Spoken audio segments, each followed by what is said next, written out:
Again, our reading is from Genesis chapter 39, verses 20 through chapter 40, verse 8.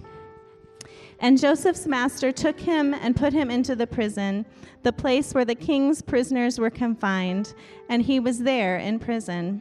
But the Lord was with Joseph and showed him steadfast love and gave him favor in the sight of the keeper of the prison. And the keeper of the prison put Joseph in charge of all the prisoners who were in the prison. And whatever was done there, he was the one who did it. And the keeper of the prison paid no attention to anything that was in Joseph's charge, because the Lord was with him. And whatever he did, the Lord made it succeed. Sometime after this, the cupbearer of the king of Egypt and his baker committed an offense against their lord, the king of Egypt. And Pharaoh was angry with his two officers, the chief cupbearer and the chief baker, and he put them in custody in the house of the captain of the guard, in the prison where Joseph was confined. The captain of the guard appointed Joseph to be with them, and he attended them, and they continued for some time in custody. And one night they both dreamed, the cupbearer and the baker of the king of Egypt, who were confined in the prison, each his own dream, and each dream with its own interpretation. And when Joseph came to them in the morning, he saw that they were troubled. And so he asked Pharaoh's officers who were with him in custody in his master's house, "Why are your faces downcast today?" And they said to him, "We have had dreams, and there is no one to interpret them." And Joseph said to them, "Do not interpretations belong to God? Please tell them to me." This is the word of the Lord. You may be seated. For as long as I can remember, I've wanted to be independent, like free, right? I enjoyed growing up in my home and with my parents and all of that. It was good. I couldn't wait to grow up. And kids, maybe some of you are like that. Like you just keep waiting for the next thing. Like you want to be just a little bit bigger, a little bit taller, a little bit older, have a little bit more independence. And that was me. I couldn't wait to get my first job. I couldn't wait to get my driver's license, even to go off to college, to get married. Like I wanted to be independent. And I think even now, like for many of us, like that's still sort of this elusive dream out there. Like one day I'm going to have a little bit more control, a little bit less responsibility, a little bit more freedom. Like one day, like maybe like some of us, like independently wealthy. Like these are the things that like we strive for together as a people, right? And I can remember like what that was like when Kelly and I first got married. Because even now, as you think about it, like we have this longing, but what if I told you that it's actually this longing for independence is actually the opposite of what we need? That it's not independence that we need, but dependence. Which I know it sounds crazy, but hear me out, because I can remember that first taste of independence when Kelly and I first got married. Like in the first 3 months of our life together, we graduated from college, we got married, we moved, we both started new jobs, and I started seminary, and all in 3 months. And I remember like sitting down together to work on our first budget, and it was like, independence? Really? Like it wasn't what it was cracked up to be. And some of you know that experience. And even like 17 years later, yeah, we've learned a few things, okay? But the stakes just keep getting higher. The fears, the pressures, the urgency. Transparently, I felt more anxiety like internally than I can ever remember feeling in the last few months. Like when we feel this, and I know I don't have what it takes. I know that I'm out of my depth, and yet it's still sort of hanging out there over me. If I could just be free. If I could just have a little more control, a little more power. Because we're convinced that we can do it on our own. At some point, we'll be able to. That we'll have what it takes. And for some of you, as you look at struggles in a relationship, or maybe you look at challenges with your kids, maybe it's something at work or at school, your finances, your health, your own sense of loneliness or depression. Sometimes it feels like we are in a prison that we don't deserve. Doesn't it? how are you possibly going to make it? Because just think about Joseph for a minute. Everything in his life is consistently awful. He's in prison now. This is our third week with him. It just keeps getting worse, doesn't it? He's in jail. It's the opposite of independent living. But he's flourishing. Like, what does he know that we don't know? Well, I think it's this. I think Joseph knows that life will throw you into prison. It's going to happen. But only dependence can set you free.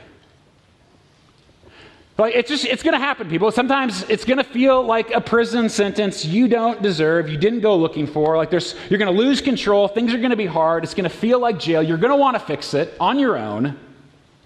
But the reality is, what we see in this story is that only dependence can set you free. And if that's true, if the dependent life is the best life, the only way to freedom, then we need to learn what dependence looks like. I need to learn that. And I think there are 4 things that we see in this story this morning. If you haven't already, turn to Genesis chapter 40. I mean, suffering is always terrible, right? Suffering for doing what was right. Like, does it get much worse than that? Because if you're here last week, okay, so kind of remember where we are in the story. Last week, Joseph maintained his integrity. Good for you, Joseph.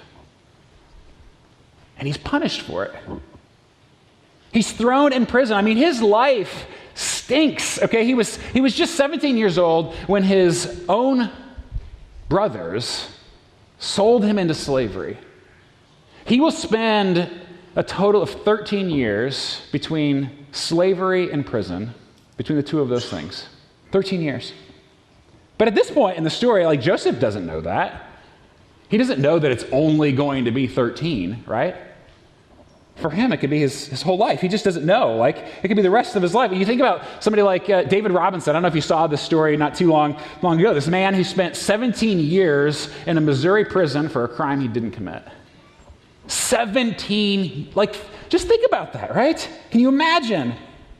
And yet for Joseph, here's the little thing that's like supposed to be hopeful in the story, and yet it's kind of frustrating. Back in 39:21, it says, "But the Lord was with Joseph and showed him steadfast love and gave him favor in the sight of the keeper of the prison." Skip down to verse 23. "Because the Lord was with him, and whatever he did, the Lord made it succeed."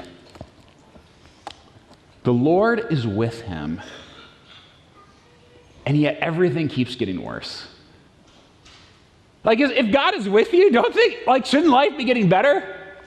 God is with me, so things are getting smoother, a little bit easier. Like, we kind of assume that's the case, but that's just not the way it works, right?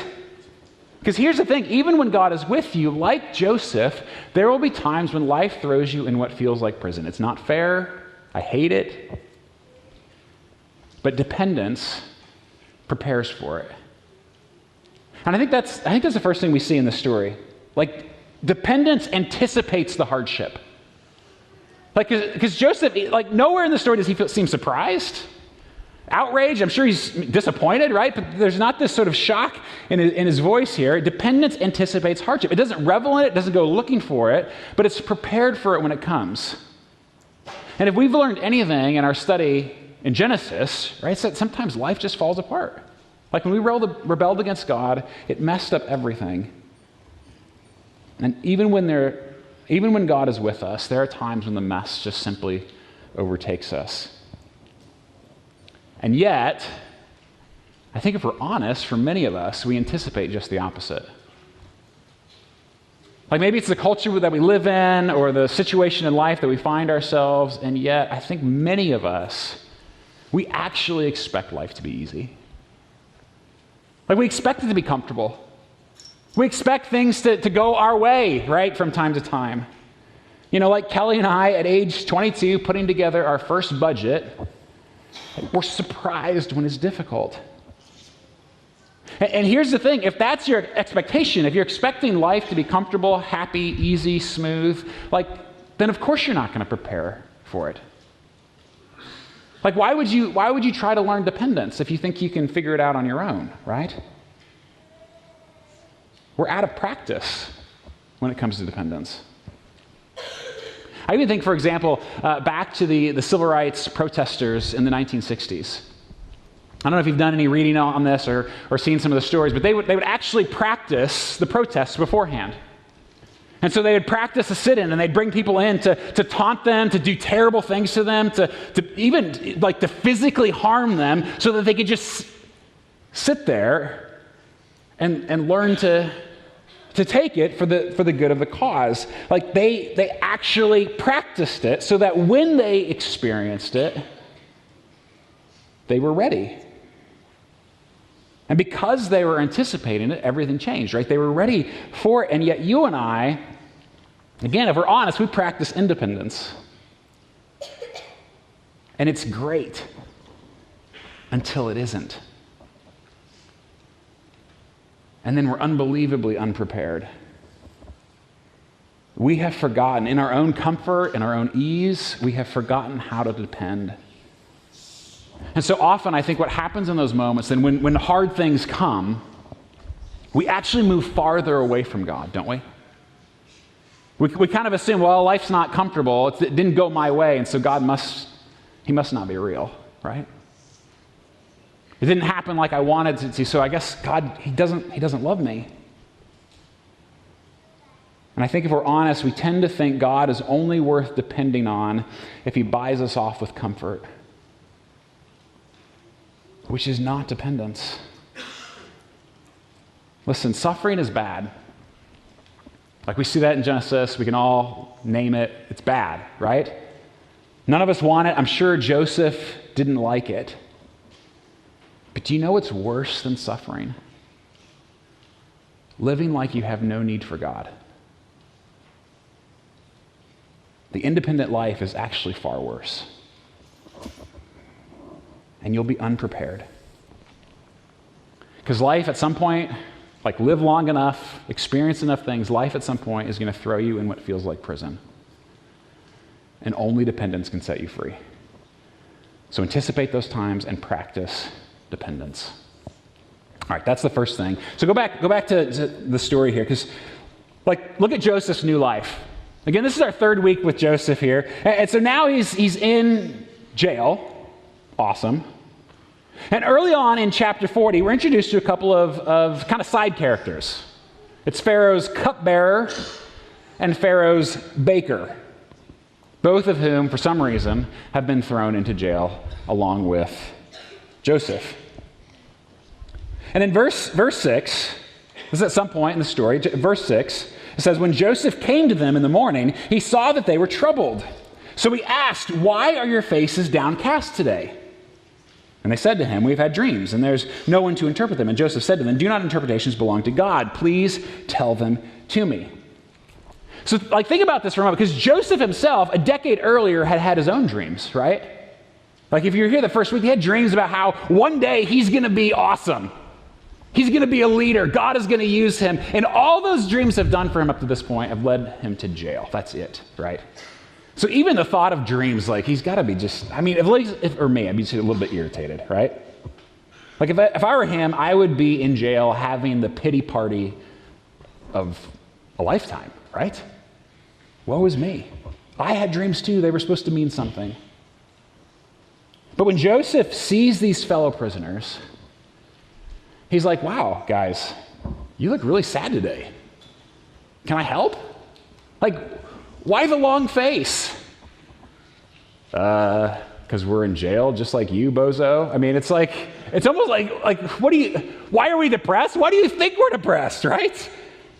And yet Joseph, he cares here in this moment, and he wants to help, and I'm embarrassed to admit this, but I picture him a little bit like this guy. Anybody else here?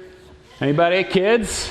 You know what I'm talking about? Korg, right from the Marvel movies? Nobody. Okay. Actually, half of you are just leaned in. The other half of you are I'm leaving this church. I get it. Okay. Well, he's a character in the Marvel movies, and he's introduced in Thor Ragnarok when Thor's thrown in jail. Okay. Yeah. Some of you are yes, you know, and Thor is thrown in this prison, and it's Gladiator awful. It is terrible. It is a violent cesspool, and Korg is the welcome wagon. He's hey, buddy. He just wants to make a friend, right? He can't help but want to help.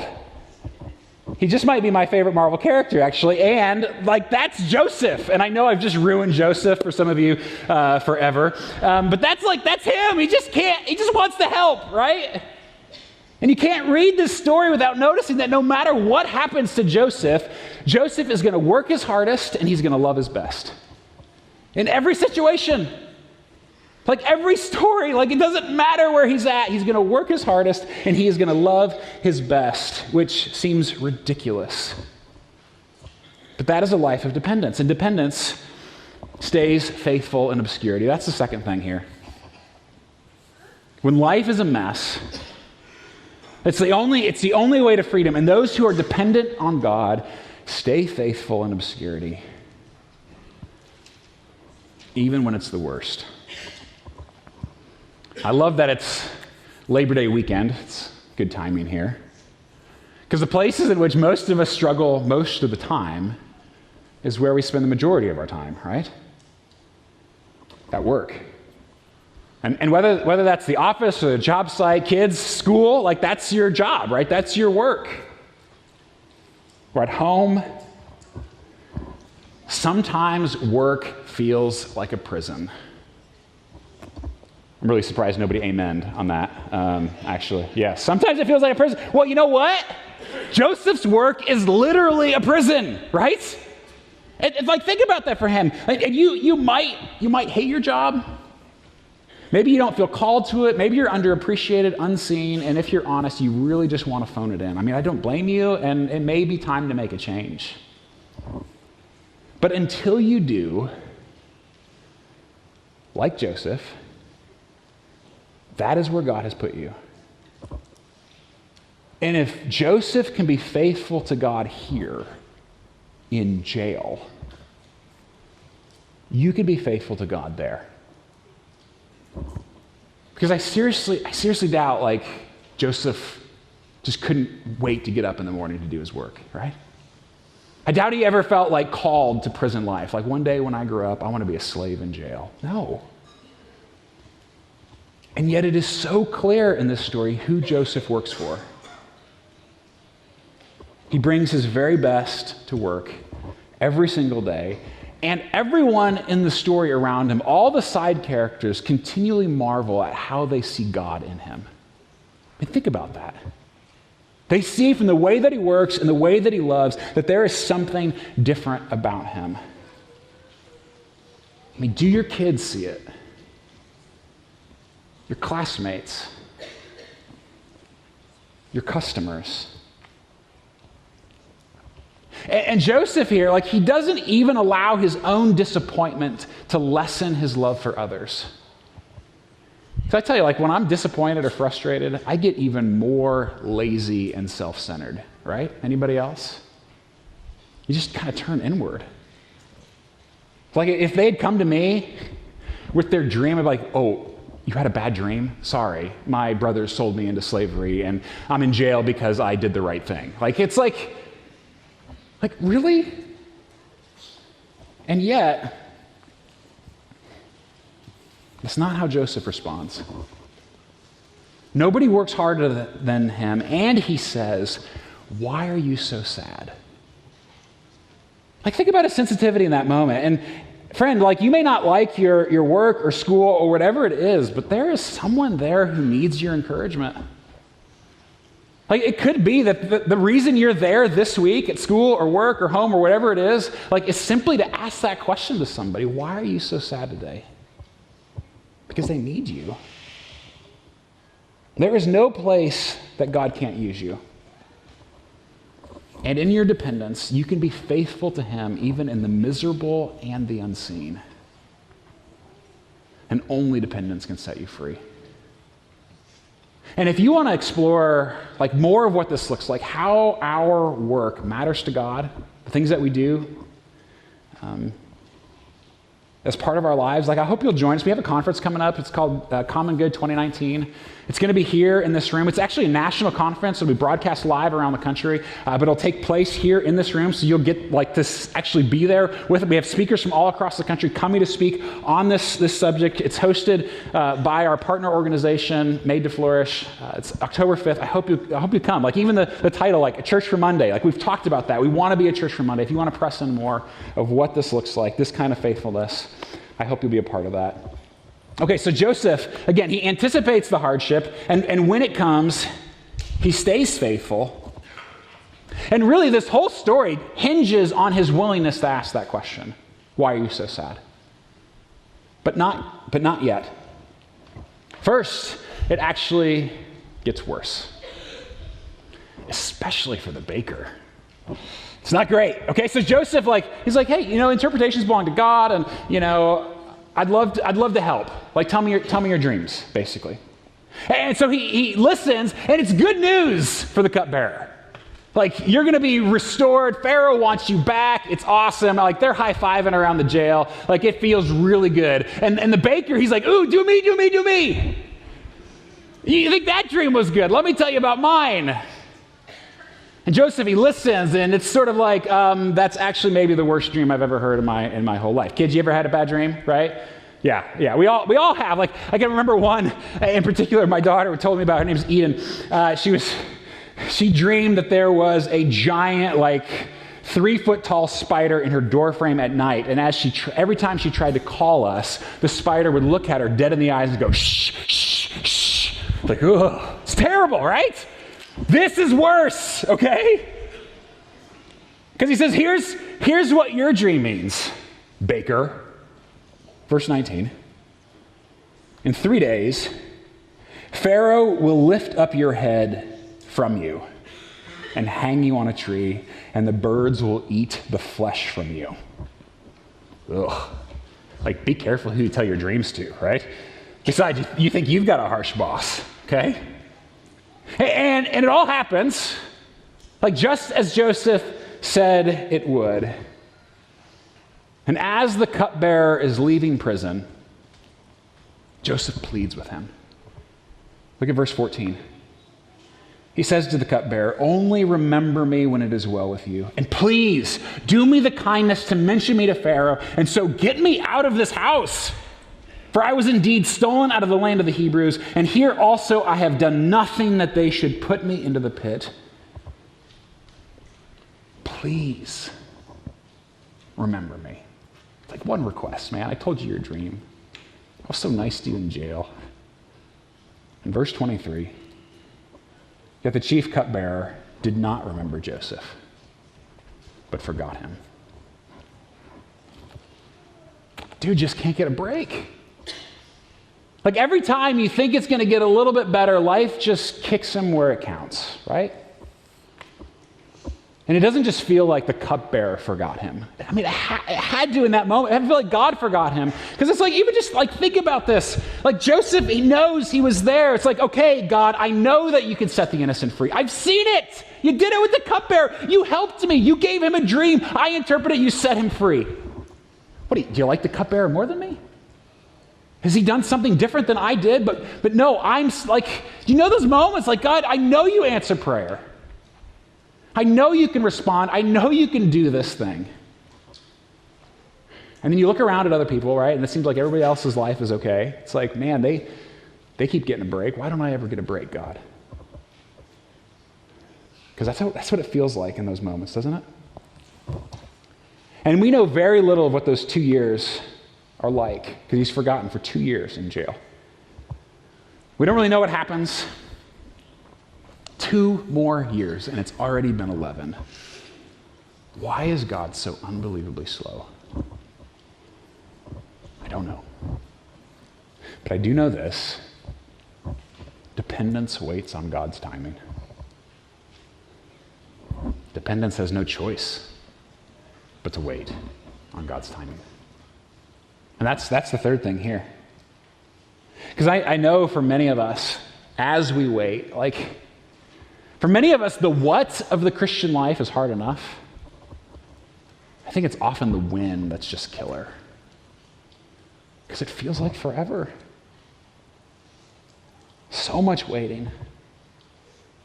And while those last 2 years must have felt like forever for Joseph, I mean, Joseph didn't know it was only going to be 2 more years, right? Nor did he know in the moment that those 2 years were crucial to God's timing for Joseph to be able to save his people. Because it's waiting for when Pharaoh has a dream, right? He can't be released yet. Pharaoh hasn't had the dream yet. And you and I often have no idea what God is up to. But whatever it is, it's so slow. And we often have no idea how long it is we will wait. And some of us will die waiting.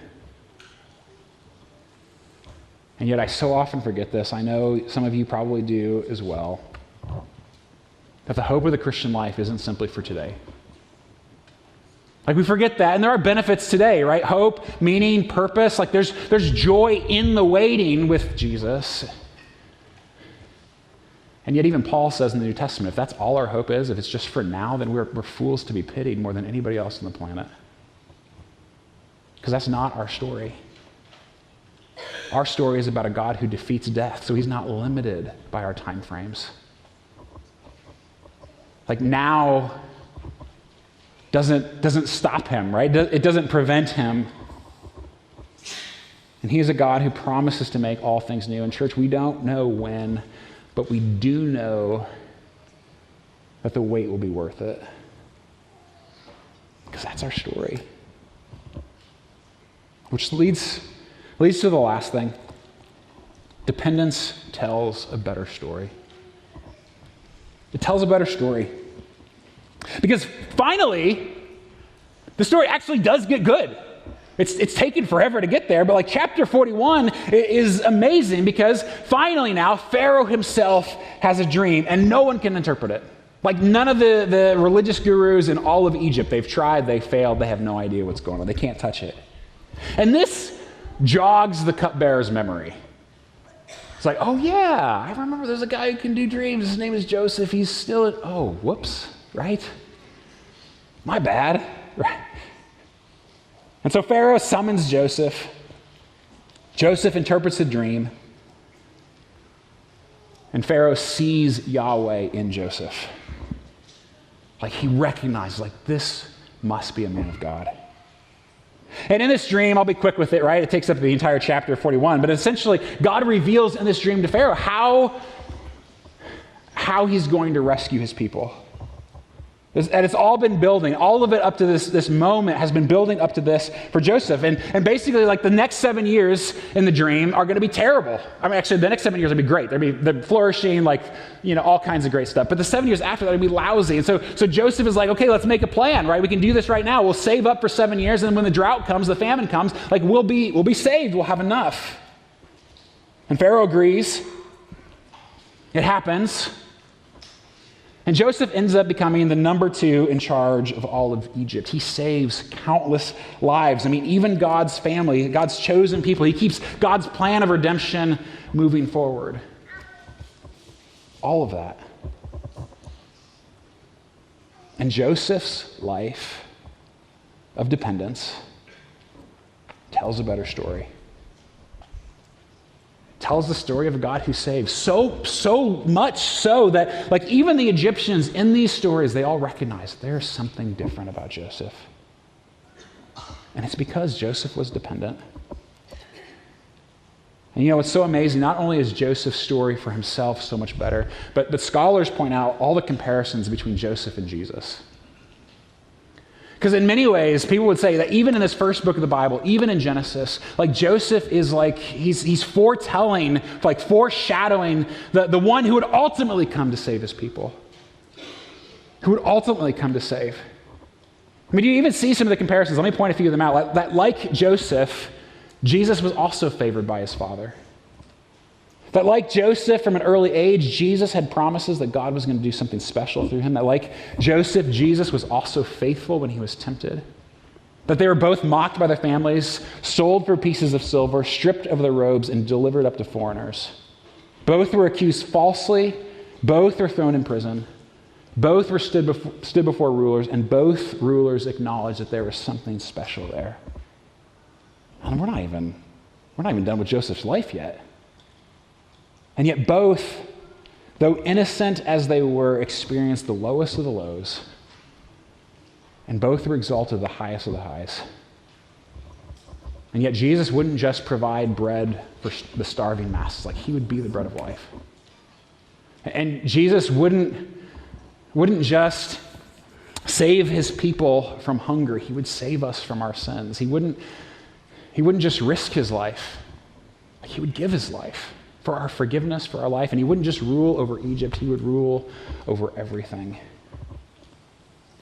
And even here, Joseph, in his dependence to God, tells that story.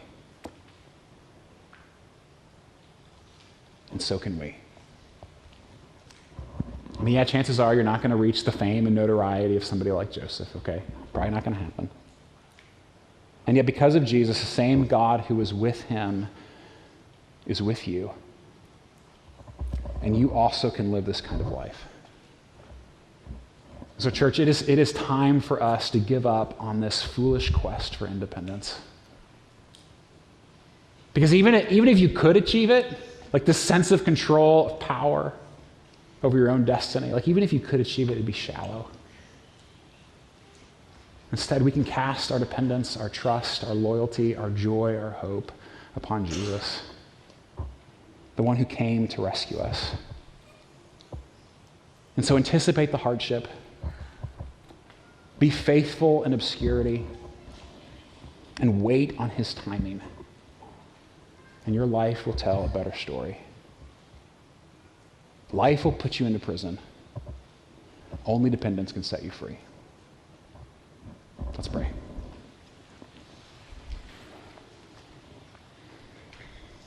Father, I pray that you would help us to see our need for you. God, I pray that we would give up trying to continually do everything on our own, to be our own saviors, God, to make our own way, to find happiness on our own without you. And yet, God, I pray instead we would come to see that Jesus is our only hope. And that like Joseph, because you, God, are with us through your Spirit, that you indwell us as your people, that like Joseph, no matter what we face, no matter how hard it feels or unseen we may be, that you are with us. Give us hope in you and trust. Help us now as we worship to cast all these things upon you and to know that you are with us, that you are near to us. We pray this in Jesus' name.